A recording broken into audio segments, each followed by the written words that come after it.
নির্ভীক আর কোনো কথা না বলে চুপচাপ ফোনটা কেটে দিল। সে সবসময় সবকিছু চুপচাপ মেনে নিতে চায়। তার মানে তো এটা না যে জেনে বুঝে ওকে কষ্ট দিতে হবে। নির্ভীক তো একটা মানুষ, গরমের মাঝে দাঁড়িয়ে থাকতে তো ওরও কষ্ট হয়। নিজের সৎ ছেলে বলে ববিতা বেগম ওকে পছন্দ করে না, এই কথাটা নির্ভীক খুব স্বাভাবিকভাবে মেনে নিয়েছে। কিন্তু তাই বলে একটা মানুষ হিসেবেও তো ওকে বিবেচনা করা যায়। একটু তো ভালো ব্যবহার ওরও প্রাপ্য।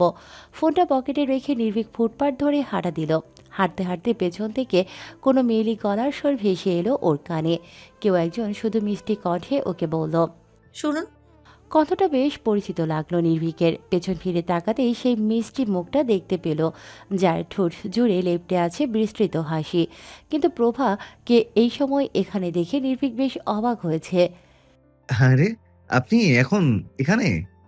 আমি তো টিউশন থেকে বাড়ি ফিরছিলাম, হুট করেই আপনাকে দেখলাম, তাই ডাক দিলাম।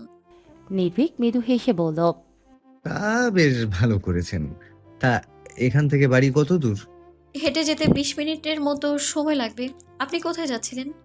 আমিও বাড়ি ফিরছিলাম, কিন্তু আমার বাড়ি হেঁটে যেতে অবশ্য 20 মিনিটে হবে না। এখান থেকে তাও প্রায় 1 ঘন্টার মতো সময় লাগবে হেঁটে যেতে। তাহলে হাঁটছিলেন কেন? এমনি, চলুন একসাথে হাঁটি। দুজনের টুকটাক কথাবার্তার সাথে হাঁটার মাঝে প্রভার ফোনটা বেজে উঠল। হাত ব্যাগ থেকে ফোনটা বের করে দেখলো সৌমি কল করেছে। কোনো রকম কোনো সময় ব্যয় না করে ফোনটা রিসিভ করতেই অপর পাশ থেকে সৌমি যা বলল তা শুনে প্রভার ভীষণ রাগ উঠল। রাগী কণ্ঠে সৌমিকে উদ্দেশ্য করে বলল। ওটা ওর মুখে ছুঁড়ে মার।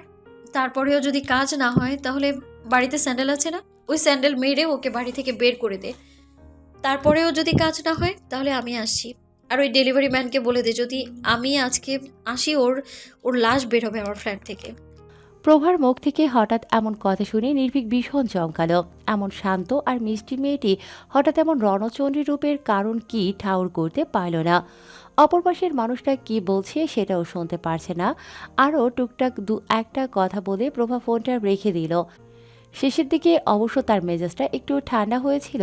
ফোনটা রাখতেই নির্ভীক প্রশ্ন করল। আপনি ক্রিমিনাল নাকি? নির্ভীকের এমন প্রশ্নে প্রভাব ভরকালো বিস্ময় ভরা কণ্ঠে বলল। ক্রিমিনাল হতে যাব কেন? আমাকে দেখে আপনার ক্রিমিনাল মনে হয়? না, তেমন মনে হতো না, কিন্তু আপনার শেষের কয়েকটা কথা শুনে আর কি মনে হলো। না মানে, আসলে একজনকে খুন করার কথা বললেন, তাই বললাম আর কি। এই ব্যাপারে বলছেন, আগে বলবেন না? আসলে কি বলুন তো, আহ, যে কেউ ওকে খুন করতে চাইবে মানে আমার জীবনটা একদম অতিষ্ঠ করে তুলেছে। বিশ্বাস করুন, যদি আমি একটু বেশি সাহসী হতাম না, তাহলে আমি সত্যি খুন করে ফেলতাম ওকে। তা খুনের কারণটা কি জানতে পারি? জানেন তো, খুব জটিল একটা কারণ। আমি না খুব সমস্যার মাঝে আছি। প্রভার কথার ধরন দেখে নির্ভীক বুঝতে পারল যে সমস্যাটা বেশ জটিল। গুরুতর ভঙ্গিতে প্রশ্ন করল। কি হয়েছে বলুন তো? আসলে আমার কলেজে একটা ছেলে আমায় খুব ডিস্টার্ব করে, বারবার বিয়ের প্রস্তাব দেয়, কিন্তু একটুও ভালো না ছেলেটা। একে তো রাজনীতি করে, যেটা আমার একদমই পছন্দ না, তার উপর আবার চরিত্রহীন নেশা করে। মানে ওকে দেখলে আমার গা ঘিন ঘিন করে। প্রায় প্রতিদিনই কিছু না কিছু উপহার আমার বাড়ি পাঠায়, আর প্রত্যেকবার একটাই সেলসম্যান আসে। আমি সত্যিই জানি না ওটা কোনো দোকানের ডেলিভারি ম্যান কিনা, ওনারই লোক, আমি জানি না। ওকে এতবার করে মানা করেছি আমার বাড়িতে কোনো পার্সেল দিতে আসবে না, কিন্তু যেখান থেকে অর্ডার করেছে সেই জায়গায় আমার অ্যাড্রেসটা দাও, আমি ওদেরকে বলে দিচ্ছি যেন আমার ঠিকানায় কোনো পার্সেল না পাঠায়। কিন্তু ওর একটাই কথা, আপনার ঠিকানায় পার্সেল যখন এসেছে আপনাকে নিতেই হবে। আপনি সরাসরি ওকে বলছেন যে আপনি ওকে পছন্দ করেন না? হাজার বার করে বলেছি। অসভ্যতামি করার জন্য একদিন চড় অবধি মেরেছিলাম আমি কলেজের সবার সামনে। তারপর থেকে ও বলে আমার হাতে চড় খেয়ে নাকি ও আমার প্রেমে পড়েছে। মানে ভাবতে পারছেন যে কতটা নির্লজ্জ হলে একটা মানুষ এমন কথা বলতে পারে? আমি জাস্ট হাঁপিয়ে উঠেছি। আমি অনেক মুক্তি পাওয়ার চেষ্টা করেছি ওর থেকে, কিন্তু সফল হতে পারিনি আমি। তো কেউ হেল্প করার মতো নেই আপনাকে? বাড়িতে জানিয়েছেন? বাড়ির ব্যাপারটা পরে বলছি আপনাকে। কলেজে আমার সাহায্য করতে পারে এমন কয়েকটা মানুষ আছে, কিন্তু আমি ওদের সাথে যোগাযোগই করতে পারছি না। আমার একটা ফ্রেন্ড আছে, ও আমাকে একজনের মানে কয়েকজনের নাম বলেছে। আমি যে ওদের সাথে গিয়ে কথা বলবো, ওদেরকে আমি চিনিও না, খুঁজেও পাচ্ছি না। 2 দিন খোঁজ করেছি কিন্তু তখন পাইনি। আমি এই বিষয়ে কলেজ কর্তৃপক্ষকে জানিয়েছি, কিন্তু ওনারা তেমন কোনো ব্যবস্থা নেয়নি। আসলে ওই ইশরাকের বাবাও তো নেতা, মানে ওনাদের ভয়ে আসলে কেউ আমায় সাহায্য করছে না। ইশরাকের নামটা শুনতেই নির্ভীক চোখ দুটো বড় বড় করে প্রভার দিকে তাকালো, সন্দেহী কণ্ঠে প্রশ্ন করল। ইশরাক নাম বললেন? হ্যাঁ। পুরো নাম কি? ইশরাক খান? হ্যাঁ, কেন আপনি চেনেন? আপনি কোন কলেজে পড়েন? প্রভা নিজের কলেজের নামটা বলতেই বিস্ময়ে নির্ভীকের মুখটা হা হয়ে গেল। প্রভা ওদের কলেজেই পড়ে, অথচ নির্ভীক সেটা জানেই না। এতগুলো বছরে একটা বাড়ির জন্য কখনো না প্রভার নাম শুনেছে, না প্রভাকে দেখেছে। কিন্তু অদ্ভুত ব্যাপার, কিন্তু নির্ভীকের মনে একটা প্রশ্ন এখনো থেকেই গেল। কে এমন আছে যে ইশরাকের বিরুদ্ধে গিয়ে প্রভাকে সাহায্য করতে চেয়েছে? নিজের জীবনের ভয়ে তো কেউ ইশরাকের সাথে লাগতে চায় না। কলেজে বর্তমানে ইশরাকের যে শত্রুরা আছে, যদি প্রভা ওদের সাহায্য নিতে চায় তাহলে সেটাও প্রভার জন্য একদমই ঠিক হবে না। কেননা ওরাও যে খুব একটা সুবিধার না, সেটা নির্ভীক খুব ভালো করেই জানে। এদিকে নির্ভীককে ভাবনার জগতে ডুবে থাকতে দেখে প্রভা বলে উঠল। আপনি আবার কোন জগতে চলে গেলেন? যাদের থেকে সাহায্য চাইতে গিয়েছিলেন তাদের নাম জানেন? হ্যাঁ, জানি তো, ওরা অনেকজন বন্ধু। আমার বন্ধু বকুল বলেছে ওরা সবাই নাকি খুব ভালো, সবাইকে অনেক সাহায্য করে। বকুলের নামটা শুনে নির্ভীক বুঝতে পারল যে তার মানে দুদিন আগে বকুল প্রভার কথাই ওদেরকে বলেছিল, প্রভাকে সাহায্য করার জন্য এসেছিল ওদের কাছে। নামগুলো একটু বলুন তো শুনি। তিশান, নির্ভীক, উৎসব, আরেকটা যেন কি ছিল, মনে পড়ছে না। দিয়ে এই নামটা আমি পরে মনে পড়লে আপনাকে বলবো, কেমন? নির্ভয়। হ্যাঁ, নির্ভয়, একদম ঠিক বলেছেন। কিন্তু আপনি জানেন কি করে? আপনি কি চেনেন নাকি ওনাদেরকে? প্রভার এমন প্রশ্নে নির্ভীক হালকা হেসে বলল। আপনি আমার নাম জানেন? কখনো তো জিজ্ঞেস করেননি, আর না আমি কখনো বলেছি। সত্যি তো, আমি তো কখনো আপনার নামটাই জিজ্ঞেস করিনি। অবশ্য জিজ্ঞেস করবোই বা কখন? এ নিয়ে তো দেখাই হলো দুবার। আপনার নাম কি কবি মশাই? নির্ভীক। যাদের কাছে সাহায্য চাইতে গিয়েছিলেন তাদের মাঝে একজন। প্রথম দফায় নির্ভীকের কথাটা প্রভার ঠিক বিশ্বাস হলো না, সন্দেহী কণ্ঠে বলল। আপনি কি মজা করছেন আমার সাথে? আমার একটা খারাপ অভ্যেস আছে, জানেন তো? আমি আবার মজা করতে পারি না। জীবনে এত বেশি সিরিয়াস মুহূর্তগুলো সামনাসামনি হতে হয়েছে, তো মজা কি জিনিস সেটা আর কখনো বুঝে উঠতে পারিনি। আপনি সত্যি ওদের মাঝের একজন? বিশ্বাস না হলে কাল বরং কলেজে আসবেন, দেখা করব সবার সাথে। আমাদের কলেজের বাইরে যে একটা ছোট্ট চায়ের দোকান আছে না? একজন বয়স্ক মহিলা থাকে চায়ের দোকানে, ওখানে আসবেন কেমন? ওখানে আমরা সবাই আড্ডা দিই। প্রভা এবারে নিশ্চিত হলো, কেননা বকুলের থেকে ও নির্ভীকদের এই ঠিকানাটাই শুনেছিল। প্রভা অবাক হয়েছে ঠিকই, কিন্তু যার তার সাথে সাথে ভীষণ খুশিও হয়েছে। যার কাছে সাহায্য চাইতে যাবে সেই মানুষটা অন্তত ওর পরিচিত, এতেই শান্তি। প্রভা উচ্ছ্বসিত কণ্ঠে বলল। এবার আমার বিশ্বাস হয়েছে। আপনি না সত্যি খুব ভালো। বারবার অপ্রত্যাশিতভাবে আমার সাহায্য করেছেন আপনি। অনেক ঋণ জমা হয়ে যাচ্ছে কিন্তু। শোধ করার পরিকল্পনা আছে নাকি? চাইলে করতে পারি। না থাক, আপনি বরং সারা জীবন আমার কাছে ঋণী হয়েই থাকুন। তাহলে আমার কথা আপনার মনে থাকবে। না হলে এই ঋণটা শোধ হয়ে গেলেই আবর্জনার মতো আমার স্মৃতিটুকু মস্তিষ্ক থেকে ছুঁড়ে ফেলে দিতে হবে। আমার মস্তিষ্কে স্মৃতি হয়ে থাকার এত ইচ্ছে? নির্ভীক মুচকি হেসে বলল। সুন্দরী মেয়েদের মস্তিষ্কে স্মৃতি হয়ে থাকাটাও একটা সৌভাগ্য ম্যাডাম। আরে সুন্দরী, তুমি আমার দেওয়া উপহার ফিরিয়ে দিচ্ছ কেন বারবার? বারবার এভাবে আমাকে অপমান করা কিন্তু ঠিক হচ্ছে না। প্রায় দিনই এমন পথের মাঝখানে হুট করে এসে উদয় ঘটে ইশরাকের। প্রভা বুঝে উঠতে পারে না ইশরাকের কি কোনো কাজ নেই যে সারাদিন এভাবে ওর পেছনে পড়ে থাকে, নাকি প্রভাকে বোঝাতে চায় যে ওর জীবনে প্রভার গুরুত্ব অনেক বেশি। কারণ যেটাই হোক, প্রভার তাতে কিচ্ছু যায় আসে না। সব থেকে বড় কথা হলো, কোনো অবস্থাতেই ওর ইশরাককে সহ্য হয় না।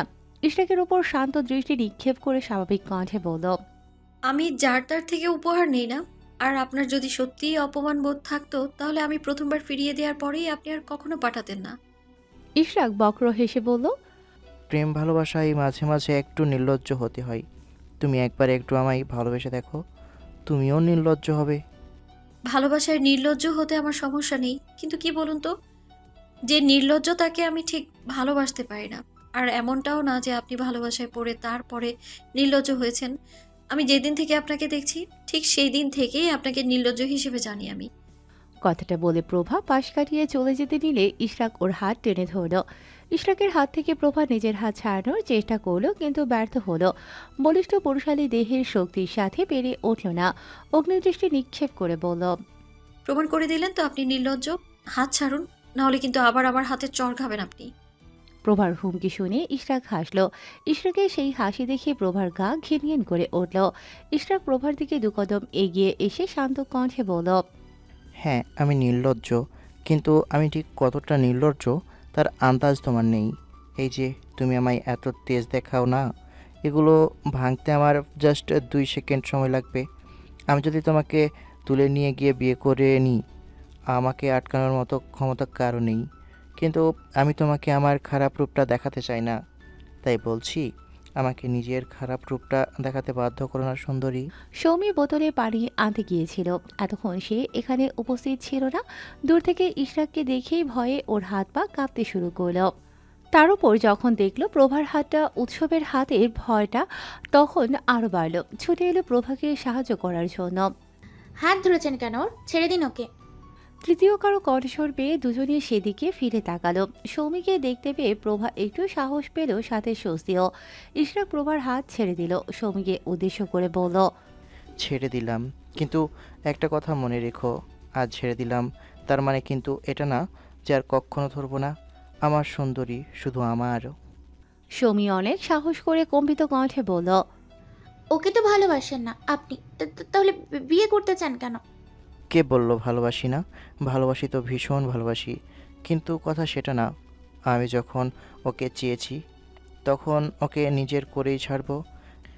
একবার যখন ওকে আমার মনে ধরেছে তখন ওকে আমার হতেই হবে। কথাটা বলে ইশরাক সেখান থেকে চলে গেল। ইশরাক চলে যেতেই সৌমি উৎকণ্ঠিত গলায় প্রভাকে বলল, তুই ঠিক আছিস তো প্রভা? প্রভা জড়ানো কণ্ঠে বলল, কেউ তো ঠিক থাকতে দেয় না। দেখ সৌমি, আমরা দুজন যত নিজের জীবনে ভালো থাকতে চাই, আমাদের জীবন ঠিক ততটাই ঝামেলার সৃষ্টি হয়ে যায়। ইশরাক প্রায় রোজই আমার সাথে এমন অসভ্যতম করে, দিনে দুপুরে হুমকি দেয়, অথচ একটা মানুষও আমাকে সাহায্যের জন্য এগিয়ে আসে না। আমি কারো কাছে অভিযোগ করে বলতেও পারি না যে অমুক আমার সাথে এমন আচরণ করেছে, তোমরা কিছু একটা করো। আমার জন্য কেউ ওকে হুমকিও দেয় না। ঠিক কতটা একা আমরা জীবনে, একবার ভাবতে পারছিস? জানি তো রে, তুই কি আর করার বল।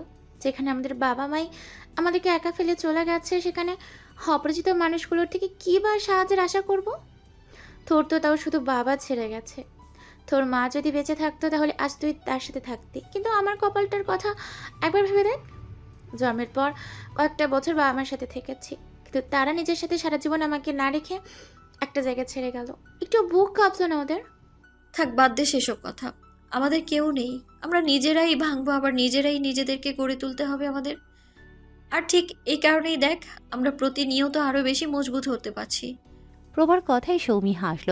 প্রভা ওর কপালে হাত দিয়ে জ্বর আছে কিনা সেটা দেখল। না, জ্বর নেই এখন।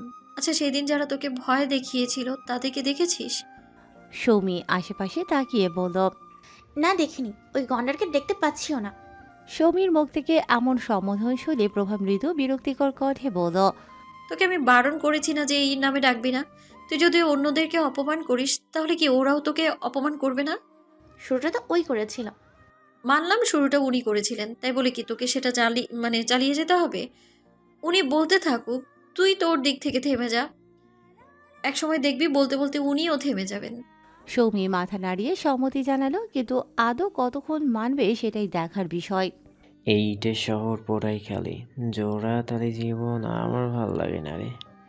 কে কার রাখে খবর, দম ফুরালেও একলা একা নিথুর দেহ কাইন্দা মরে রে। কে পাইলো কার কি গেল, কার কি বা আসে যায়। মন ঝিঝির পথে হাঁটার লোভে কেমন করে হাই। চলো দোতাং পাহাড় জুম ঘরে, পূর্ণিমার রাত বর্ষা জুড়ে জীবন জুয়া আসর বসাবো। বেশ অনেকদিন পরে বন্ধুরা সবাই মিলে একসাথে বসে গান গাইলো। একসময় প্রায় রোজই এই চায়ের দোকানটায় ওদের গানের আসর বসতো, কিন্তু বিগত কয়েক মাস ধরে নিয়মিত আর তেমনটা হয় না। মাঝে মাঝে গানের আসর বসে, তবে বেশিরভাগটাই এখন হয় আড্ডার আসর। গান গাওয়া শুরু করে উৎসব, তারপর ওর সাথে বাকি সবাই গলা মেলায়। তুমি কিন্তু অযথা এই গণিতের প্যাচে পড়ে জীবনটা নষ্ট করছো হায়া।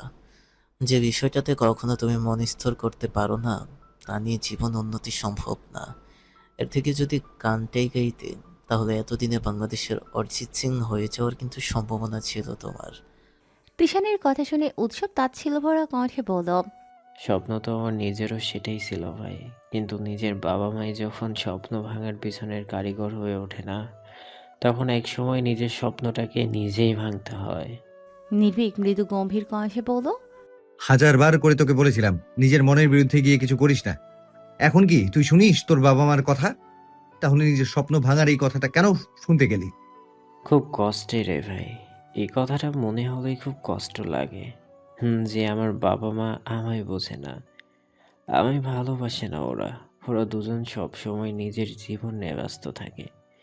আমার ভালো লাগা, খারাপ লাগা এগুলোর কোনো মূল্য নেই ওদের কাছে। সেজন্য তো তোকে নিজেকে মূল্য দিতে হবে। যখন বুঝবি যে জীবনের যত্ন নেয়ার মতন কেউ নেই, তখন নিজেকে নিজের যত্ন নিতে হয়। জীবনে ঠকেই শিখতে হয় উৎসব। আমার জীবন দেখ, কেউ নেই। তিশান ভাইকে দেখ, ওনার পরিবার আছে, কিন্তু তাও কোথাও গিয়ে কেউ ওনার যত্ন নেয় না। নির্ভয়কে দেখ, ওরও কিন্তু খুব সুন্দর একটা পরিবার আছে, কিন্তু তাও সেখানে ওর মূল্যের খুব অভাব। আমরা তিনজনে কিন্তু আর কারো কাছ থেকে কোনো কিছু আশা রাখি না। আমরা বুঝতে পেরেছি যে আমাদের ভালো থাকার দায়িত্ব আমাদের নিজেরই নিতে হবে। তোকেও ঠিক এটাই করতে হবে, বুঝতে পেরেছিস? হুম বুঝছি। ভালো লাগে না আমার। তোকে কিছু একটা বললেই তুই শুরু করে দিস আধা ঘন্টা ধরে জ্ঞান দেওয়া। তুই জানিস আমার মাথার মধ্যে এত কিছু যায় না। নির্ভীক। কারো কণ্ঠ শুনে সবার মনোযোগ সেদিকে গেল, যদিও তাকিয়েছে শুধু নির্ভীকই।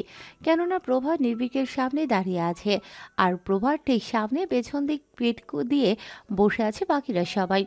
ফলস্বরূপ প্রভা নির্ভীককে দেখতে পেল, কিন্তু এখানে বাকি আরও যে কয়েকটা মুখ ওর পরিচিত সেটা খেয়াল করলো না। কিন্তু প্রভার সেই কণ্ঠটা উৎসব আর তিশানের বেশ পরিচিত লাগলো।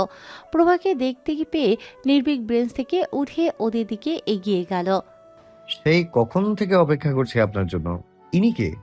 প্রভা মৃদু হেসে বলল, আসলে আপনাদের কাছেই আসছিলাম, কিন্তু একটু ঝামেলার কারণে দেরি হয়ে গেল।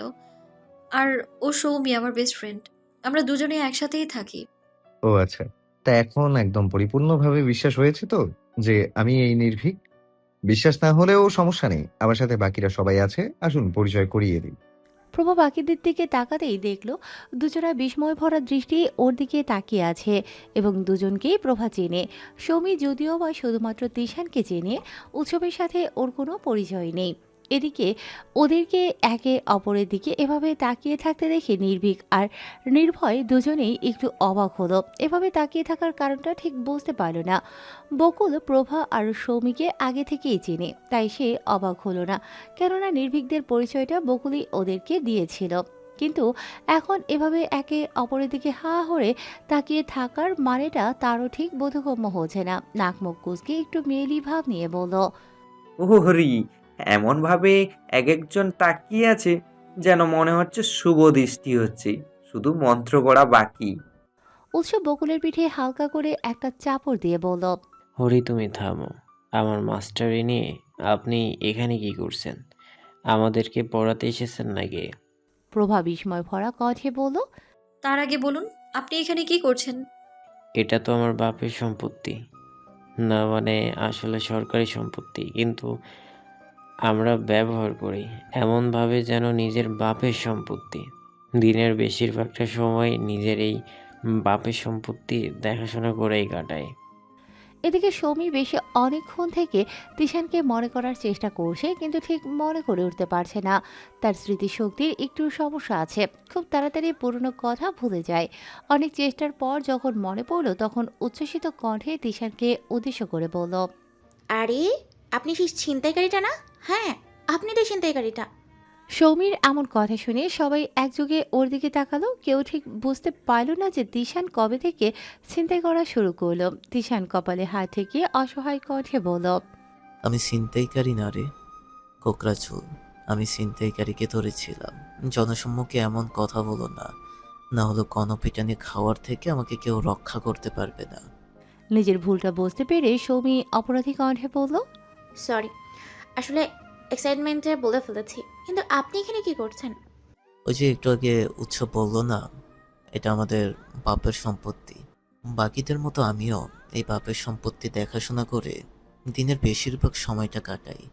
তার আগে বলো, তোমরা দুই আজব জিনিস এখানে কি করছো?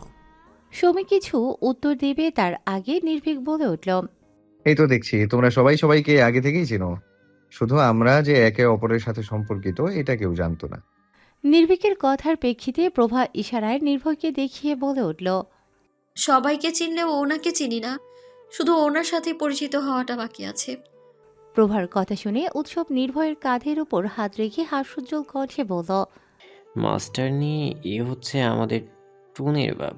যদিও এখনো আমরা টুনির মার আর টুনিকে খুঁজে পাইনি। আর ওই যে তোমার পাশে একটা বনি দাঁড়িয়ে আছে না, ওর ভাষায় গন্ডা শাহরিয়ার নামের নির্ভয় শাহরিয়ার। তিশানকে দেখার আনন্দে এতক্ষণে সৌমি উৎসবকে খেয়ালই করেনি, না নির্ভয়কে। কিন্তু উৎসবের কথা শুনে এতক্ষণে তার সবটা মনে পড়ল। উৎসবের সেদিনের বলা পাচারের কথাগুলো মনে হতেই ভয় গুটিসুটি হয়ে গেল। বরাবর সে ভয় পেলে যা করে এখনও ঠিক তাই করলো, চুপচাপ প্রভার পিছনে গিয়ে দাঁড়ালো। এদিকে নির্ভয় নামটা শুনতে প্রভা চিনতে পেরেছে যে এদের কথাই সৌমি ওকে বলেছিল। তার মানে পাচার করে দেয়ার ভয়টা যে দেখিয়েছিল সেও নিশ্চয়ই এদের মধ্যে থেকেই কেউ একটা হবে। প্রভা প্রশ্নাত্মক গলায় বলল, ওকে পাচার করে দেওয়ার ভয় কে দেখিয়েছেন? উৎসব গর্ভের সাথে বলে উঠল, আমি দেখেছি, নিশ্চয়ই খুব ভয় পেয়েছে, তাই না? এই যে পিপিলিকা, আর এমন করলে কিন্তু সত্যিই পাচার করে দেব। প্লিজ চুপ করুন, কেন দেখিয়েছেন ওকে ভয়টা? আরে মাস্টারনি, আপনি সত্যি ভেবে নিয়েছেন নাকি? আমি তো মজা করছিলাম। প্রভার আগে নির্ভীক বলে উঠল, আসলে ওরা মজা করেছিল। নির্ভয়ের সাথে একটু ঝামেলা হয়েছিল তো তাই আর কি। আপনি রাগ করবেন না, আমি ক্ষমা চাইছি ওদের হয়ে। আমি রাগ করিনি, আসলে আপনাদেরকে ব্যাপারটা বুঝিয়ে বলতেও পারছি না। প্রভা সৌমিকে বলল, তোর না একটা টিউশনে যাওয়ার কথা ছিল সৌমি, তুই যা, দেরি হয়ে যাবে। সে তো এখনও 1 ঘন্টার মতো সময় হাতে আছে, তুই একা একা কী করবি? ওনাদের সাথে ইশরাকের ব্যাপারে কথা বলবো, তুই যা, যেতে যেতেই সময় হয়ে যাবে। একটু তাড়াতাড়ি গেলে বরং ভালো, তাই না? সৌমিকে বুঝিয়ে প্রভা ওকে পাঠিয়ে দিল। সৌমি চলে যেতেই বকুল উৎসবকে উদ্দেশ্য করে মৃদু রাগী কণ্ঠে বলল, তোমার কি বুদ্ধিশুদ্ধি কখনো হবে না হরি? ও মা, আমি আবার কি করলাম? বকুল ফুল? এই যে এত পাচার করে দেব, পাচার করে দেবে বলে চিল্লাচ্ছ, তা পাচার করবেটা কোথায় শুনি? হুম? শুধু শুধু এই মেয়েটাকে ভয় দেখাও কেন? হ্যাঁ, আরে বকুল ফুল, পাচার করার জন্য অনেক জায়গা আছে। তুমি একবার বলো না, তুমি কি পাচার হতে চাও? তোমাকে সবার ছেলে পাঠিয়ে দিব। ধুর বাবা, তোমার সাথে কথা বলে শান্তি নেই। তোমার থেকে নির্ভীক অনেক ভালো, ও আমাকে একটুও বিরক্ত করে না। সবাই থাকো, আমি উঠছি। বকুল সেখান থেকে চলে যেতেই নির্ভীক প্রভাকে বলল, এখন বলুন কি বলতে চাইছিলেন? আসলে আপনাদের এই মজাটা সৌমির উপর খুব খারাপ প্রভাব ফেলেছিল। ওর জন্য এটা ভয়ঙ্কর হয়ে উঠেছিল। ভীষণ ভয় পেয়েছিল ও। সেদিন রাতে গিয়ে প্রচুর জ্বর এসেছিল ওর গায়ে। আজ সকালেও ছিল, একটু আগে কমেছে। এই কথা মনে করে ওর একবার প্যানিক অ্যাটাকও হয়েছিল। প্রভার কথাগুলো উৎসবের ঠিক বিশ্বাস হলো না। উৎসবের ওই কথাগুলো যে ফাঁকা হুমকি ছিল সেটা যে কারোরই বোঝার কথা। সেখানে সৌমির উপরে এতটাই বেশি প্রভাব পড়ে গেল, এটা ভাবতে উৎসব নারাজ। এই যে মাস্টারনি, বোকা অন্য কাউকে গিয়ে বানাবেন, আমার সাথে এইসব চালাকি চলবে না। এক কথায় অ্যাটাক ফ্যাটাক এত কিছু হয়ে গেল। অল্পর জন্য তো আমার উপরে মার্ডার কেস দিলেন না আপনি। হ্যাঁ, নাকি আবার আমার মায়ের প্রতিশোধ নিতে এসেছেন? উৎসবের কথায় প্রভা একটু বিরক্তই হলো। মানুষটার কথাবার্তা যে একটু খাপছাড়া টাইপের সেটা আগেই বুঝতে পেরেছিল, কিন্তু তাই বলে কারো অসুস্থতার কথা নিয়েও মিথ্যে বলবে? প্রভা শান্ত কণ্ঠে বলল, আমাদের জীবন সম্পর্কে আপনি কিচ্ছু জানেন না। আমাদের বর্তমান কেমন, অতীত কেমন ছিল, সেই সব সম্পর্কেও আপনি কিছুই জানেন না। জানলে বুঝতেন সৌমির অসুস্থতার কারণ।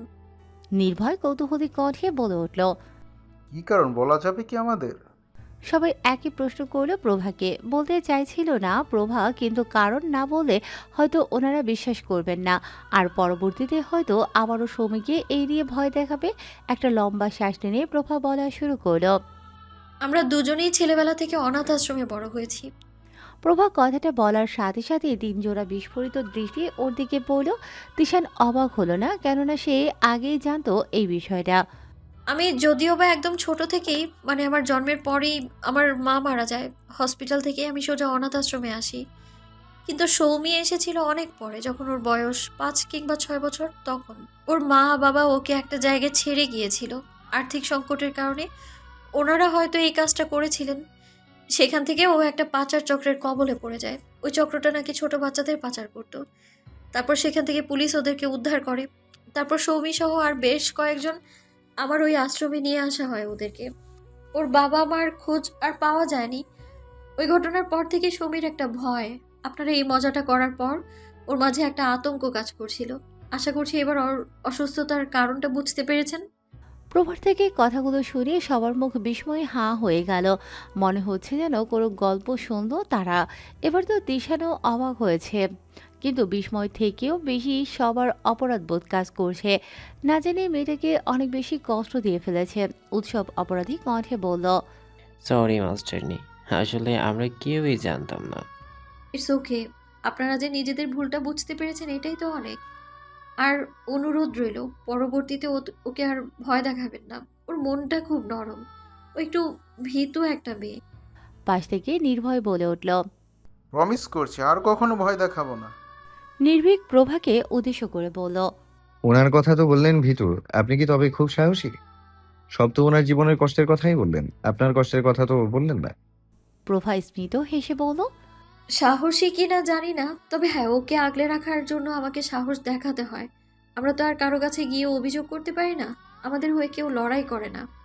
প্রভার কথার প্রেক্ষিতে নির্ভীক কিছু বলল না, কেউই কিছু বলতে পারল না। হুট করে নির্ভীকের কেন যেন মনে হলো মেয়েটার কষ্টটা সে কমাতে চায়।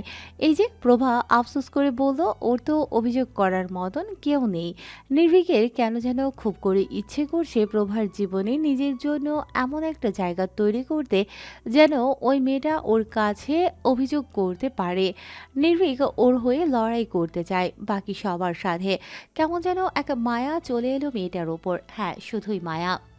কিরে বলদা, গ্রীষ্মকালেও তোর মনে নাকি বসন্তর ফুল ফুটেছে? কাওয়ার বদলে কোকিল কাকা করছে। ও সরি, কোকিল তো কাকা করে না। উৎসবের এমন ঠেস মারা কথা শুনেও ইশরাক একটুও রাগল না। সবসময় কি আর মাথা গরম করলে চলে নাকি? হাতে যেহেতু ক্ষমতা নেই, তাই বিপরীত পাশের মানুষটার ক্ষমতা বুঝে তো একটু চলতে হয়। আমার কথা বাদ দাও, তুমি বরং তোমাদের খবর বলো। তা সবাই কি এখনও চায়ের দোকানে আড্ডা দাও নাকি নাকি কাজের কাজ কিছু করো? ইশরাকের কথা শুনে পাশ থেকে নির্ভীক বলে উঠল, আড্ডা দেই বা যাই করি, অন্তত তোর মতো অন্যদের বাঁচা তো মুশকিল করে তুলি না। সমস্যা কি তোর? আমি তোমাদেরকে সম্মান দিয়ে তুমি বলে সম্বোধন করছি, আর তোমরা দেখি সিনিয়রকে তুই বলে অপমান করছো। সিনিয়র জন্যই যে সে সম্মানের যোগ্য হবে তা তো নয়, আর আমরা তাকেই সম্মান করি যে সম্মানের যোগ্য। তাহলে আমিও তোমাদেরকে সম্মান করতে পারলাম না। তো এখন বলো, আমার জীবনে বসন্ত এলো না, বর্ষা এলো, কোকিল ডাকলো না, কাক ডাকলো, তাতে তোদের এত চুলকানি হচ্ছে কেন? বেশি চুলকানি হলে ডাক্তার দেখা, আর মলম কিনে সেখানে লাগা। অবশ্য ডাক্তার দেখানোর জন্য আর মলম লাগানোর টাকা তো মনে হয় না তোদের পকেটে আছে। ফাঁকা পকেট তো। একদম ঠিক বলেছিস বলদা। আসলে কি বলতো, গরমে তো একটু চুলকানি বেশি হচ্ছে। তাই বলছি, মানুষের আগে পিছনে বাস দিয়ে তো ভালোই টাকা কামিয়েছিস। একটু মলম কিনে দিবি আমাদের? উৎসবের বলা প্রত্যেকটা কথাতেই ইশরাক ভরকাছে। এই ছেলেটাকে ইশরাক কোনো মতেই সহ্য করতে পারে না। নির্ভীক তাও সোজাসুজি কথা বলে, অপমানটাও সোজাসুজি সহজ সাবলীল ভাষাতেই করে। কিন্তু এই ছেলেটা আচরণ বরাবরই অন্য ধাঁচের। সেও ঠিকই অপমান করে, তবে একটু ঘুরিয়ে পেঁচিয়ে, যেটা ইশরাকের সহ্য হয় না। দাঁত কিরমির করে উৎসবকে বলল, আমার ধৈর্যের সীমা ছাড়াস না। হাতে এখন ক্ষমতা নেই, সেজন্য ভাবিস না যে কখনোই ক্ষমতা আসবে না। তখন কিন্তু তোদেরকে সবাইকে কেটে রেখে দেব। এমন অবস্থা করব যে তোদের লাশ রাস্তার কুকুর ছিঁড়ে ছিঁড়ে খাবে। উৎসব ভয়ার্ত কণ্ঠে নির্ভীককে বলল, এ ভাই, শুনেছিস কি বলছিস রা? আমাদেরকে মেরে ফেলার হুমকি দিচ্ছে নির্ভীক। আমার ভীষণ ভয় করছে। দেখ, আমার হাত পা কাঁপছে। আমি এখন মাথা ঘুরে পড়ে যাব। না না, বলতার সাথে আর লাগা যাবে না। কথাটা বলে দুজনে একযোগে হেসে উঠল। উৎসবের যদিও শব্দ করে হাসলো, কিন্তু নির্ভীক নিঃশব্দে হাসলো। নির্ভীক মুচকি হাসতেই বেশি ভালোবাসে। এদিকে ওদের দুজনকে এভাবে হাসতে দেখে ইশরাক ভ্রু কুঁচকাল। এদিকে এক পর্যায়ে গিয়ে উৎসব নিজের হাসি থামিয়ে ইশরাককে ঝাড়ি মেরে বলল, এই থাম তো, তুমি যে কত বাল ছিঁড়তে পারবা সেটা আমাদের জানা আছে। তোমার যদি এতই ক্ষমতা থাকতো তাহলে তোমার বাপের ক্ষমতায় আসার অপেক্ষা করা লাগতো না। কবে তোমার বাবা আসবে ক্ষমতায়, কবে তুমি আমাদেরকে ছিঁড়ব, সেই ভয়ে আমরা এখনই মুখে কষ্টই লাগিয়ে থাকবো নাকি? আর তুই কি ভাবছিস? কিরে, তুই আমাদেরকে ছিঁড়বি আর আমরা চুপচাপ তোকে আমাদের ছিঁড়তে দিব? বিশ্বাস কর, যদি কোনোদিন সুযোগ পাই তোরে এমনভাবে ছিঁড়বো যে তুই এমনিতেই মরতে চাইবে। ইশরাক শীতল দৃষ্টিতে উৎসবের দিকে তাকিয়ে আছে, কিন্তু ওর সেই শীতল দৃষ্টির মাঝেও যেন সীমাহীন ক্রোধ ঝরছে। গম্ভীর কণ্ঠে বলল,